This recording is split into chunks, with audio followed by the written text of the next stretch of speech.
Welcome back to my YouTube and my dear students and my dear friends। मैं आज आप लोग को बिहार बोर्ड का 12th क्लास का इंग्लिश बुक का मैं first chapter Indian civilisation and culture का समरी बताने जा रहा हूँ।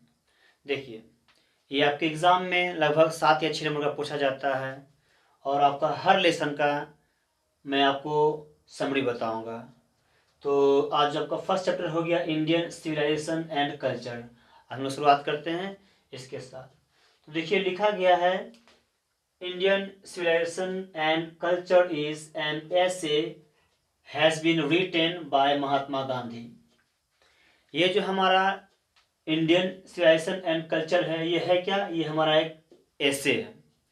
हैज़ बीन रिटेन, जो कि लिखा गया, किनके द्वारा लिखा गया है?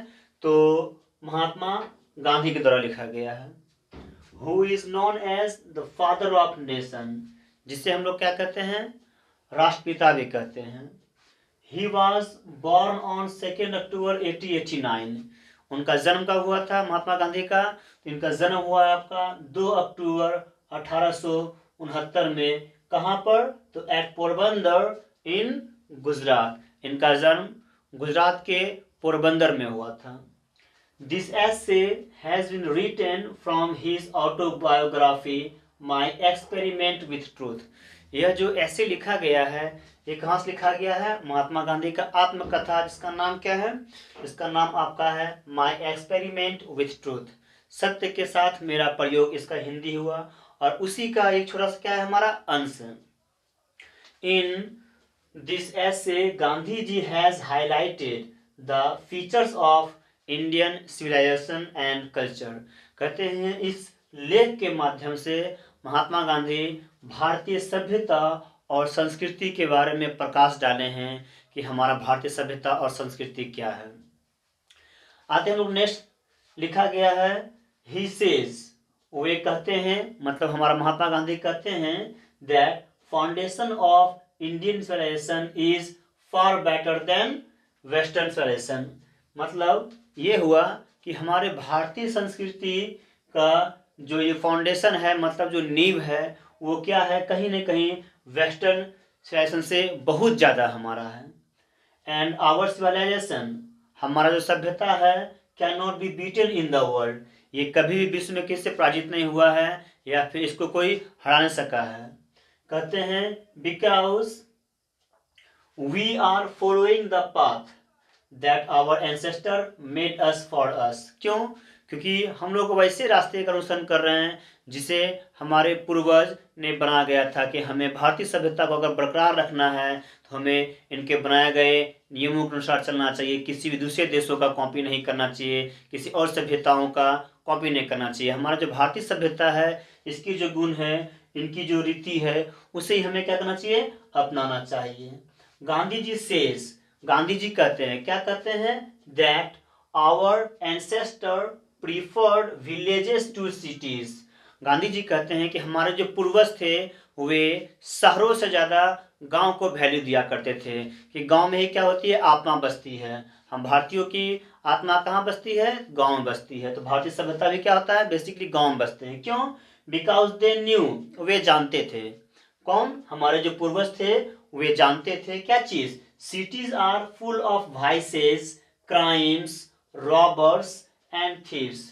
हमारे पूर्वज जानते थे कि जो शहर होती है, शहर में चोरी और या फिर आपका रॉबर्स, क्राइम्स, आपका जो भी होता है, लूटपाट, कुरीतियाँ, वो गांव से ज़्यादा होता है। इसीलिए but in village people live in peace, जबकि गांव में क्या करते हैं लोग? शहरों की अपेक्षा ज़्यादा सुकून से, शांति से, स्वतंत्रता पूर्वक रह सकते हैं, बसते हैं, खुशी खुशी रहते हैं। ही एड्स, महात्मा गांधी आगे बताते हैं, क्या बोलते हैं कि mind is a restless bird, कि हमारा जो मन मस्तिष्क है, मानव हमारा स्थिति है, मानव मस्तिष्क है, वो क्या है? रेस्टलेस बर्ड है। मतलब कि उड़ता हुआ पंछी के समान बेचैन। मानव मस्तिष्क का तुलना किया गया है हमारा रेस्टलेस बर्ड के समान, कि मानव जो मस्तिष्क होता है वो क्या है? उड़ता हुआ पंछी है, बेचैन पंछी है। वो कभी उड़ के यहाँ, कभी वहाँ। या फिर आप ये समझ सकते हैं कि इसको आप जितना ज़्यादा दीजिएगा, यह लिखा हुआ है the more it gets the more it wants. आप इसको जितना छूट दीजिएगा वो उतना ज़्यादा क्या होगा, इसको और जरूरत होती है। एंड रिमेन्स अनसेटिस्फाइड, और फिर भी क्या होती है, मानव मस्तिष्क ये असंतुष्ट ही रहती है। यानी हमारा गांधी जी कहते हैं कि हमें अपने आप पर कंट्रोल रखना चाहिए। मन हमारा क्या होता है, चंचल होता है, इसको जितना छूट दीजिएगा वह उतना ही ज़्यादा छूट जाता है। कह रहे हैं so we should not indulge in our passion, इसीलिए हमें अपना पैशन के प्रति जो हम चाहते हैं उसके पीछे लगे रहे, भिड़े रहे, उसी में इंडल्ज हो जाए, ये जरूरी नहीं है। हम लोग को सादा जीवन को अपनाना चाहिए। If the west has made done if the west has done maddening invention, अगर हमारे पश्चिमी सभ्यता ने बहुत सारे इन्वेंशन का खोज किया है, कुरीतियों वाले इन्वेंशन मतलब आविष्कार का खोज किया है, तो then we also have taught the world, तो हम भारतीय सभ्यता वाले क्या किए, पूरा विश्व को क्या सिखाए हैं, taut the world the lessons of unity. भारतीय सभ्यता क्या कर सिखाया है, एकता, कि एकता क्या होता है, इंटीग्रिटी, अखंडता क्या होता है, सॉल एंड रिलीजन, धर्म क्या होता है। यानी हमारे विश्व को हमारे भारतीय सभ्यता ने अखंडता, धर्म, इंटीग्रिटी, इन सब के बारे में हमारे भारतीय सभ्यता ने सिखाया है। We do not hate west, Mahatma Gandhi कहते हैं कि हमें पश्चिमी सभ्यताओं से कोई नफरत नहीं है, but we should not try to copy it, लेकिन हमें भारतीय सभ्यताओं को किसी और सभ्यताओं की कॉपी करने की जरूरत नहीं है। Indian civilisation is the best civilisation in the world, हमारा जो भारतीय सभ्यता है विश्व में जितनी भी सभ्यताएं हैं उन सारी सभ्यताओं से सबसे बेस्ट माना गया है। It is based on morality, हमारा जो भारतीय सभ्यता है वो मॉरलिटी पे डिपेंड है। समझे ना, कि हमारे पास क्या होता है, भारतीयता में नैतिकता ज्यादा होती है, जबकि but the European civilisation is based on immorality, हमारा जो यूरोपियन सभ्यता है वो अनैतिकता पर बेस्ड है। That runs behind money and materialistic object, जो बेसिकली क्या होता है, धन पर, पैसा पर हमारा अस्तित्व होता है। और हमारे गांधी जी का कहना है क्या चीज, हमारे पास जो भी है हम अपने हाथ से पैर से अपने आप को जो झाड़ू बनाना है, काम करना है, लेकिन किसी चीज पर इतना डिपेंड नहीं हो जाना है कि जिससे क्या हो सके, हम उसके प्रति विलासितापूर्ण हो जाए। इसीलिए हमारा जो सभ्यता है इसमें नैतिकतापन ज्यादा है, काम करने के प्रति ज्यादा बताया गया है। आगे क्या कह रहा है कि runs money anaesthetic which is the main source of सोरो, जो क्या होता है, अगर हम पैसे के प्रति ज्यादा भागते हैं तो ये कहीं न कहीं क्या होता है, हमारे दुख का, चिंता का एक मेन कारण होता है। So finally this is an awesome work of Gandhi ji.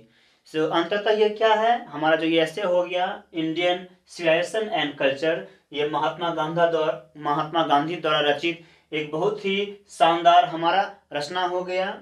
He has beautifully explain, इन्होंने अपने लेख के माध्यम से बहुत ही सुंदरता पूर्वक ये उल्लेख किए हैं, बताए हैं क्या चीज, the merits of two civilization, दो सभ्यताओं के बीच क्या क्या खासियत है, क्या क्या गुण है, इनके बारे में बताए हैं। एंड एडवाइज इंडियन, और भारतीयों को सुझाव दिए, क्या सुझाव दिए हैं, टू एडॉप्ट आवर सिविलाइजेशन, कि हमें अपनी सभ्यता को एडॉप्ट करना चाहिए, उसे हमें अनुकरण करना चाहिए। तो इस प्रकार से महात्मा गांधी अपने लेख के माध्यम से भारतीय सभ्यता और संस्कृति के बारे में बताना चाह रहे हैं। तो सभी लोग को आई होप अच्छी तरह से ये समरी समझ आया होगा। मैं प्रत्येक करके एक एक करके हर की टॉपिक का, हर लेसन का मैं समरी डालूंगा। आप सभी लोग अगर मेरे वीडियो में ज्वाइन नहीं किए हैं, अगर मेरे यूट्यूब चैनल को सब्सक्राइब नहीं किए हैं, तो प्लीज़ सब्सक्राइब माय चैनल, और आप एक अच्छा से स्क्रीनशॉट ले लीजिए, स्क्रीनशॉट। और तब तक मैं हर लेसन का अगर मैं समरी लिखाऊंगा, इसमें जो प्रयुक्त होने वाले हमारे हार्ड वर्ड हैं उनका मैं हिंदी लिखाते हुए चलूंगा, तो आप एक जल्दी से एक स्क्रीनशॉट ले लीजिए।